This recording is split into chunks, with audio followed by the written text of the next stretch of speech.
Hello and welcome to Daily Tech Tutor. In this tutorial, I'm going to teach you how to turn off Temu's data sharing with just one tap so your personal info stays private. If this tutorial helps you, then consider subscribing and liking the video. First, go to your phone's main setting, find apps and then select Temu.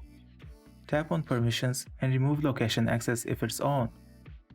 Temu does not need to know where you are 24/7, especially not for online shopping. Now scroll to mobile data usage and disable background data. This stops Temu from quietly sending or receiving data when you're not using the app.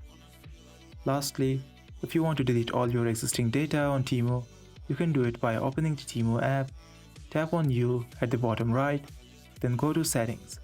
Tap on Privacy, now look for the Click Here button.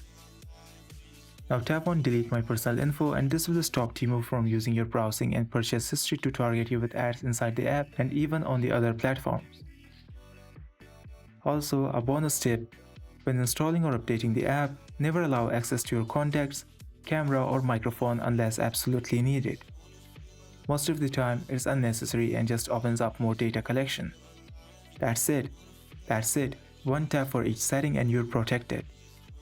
This was for today's tutorial. If this video helped you, then consider subscribing and liking the video.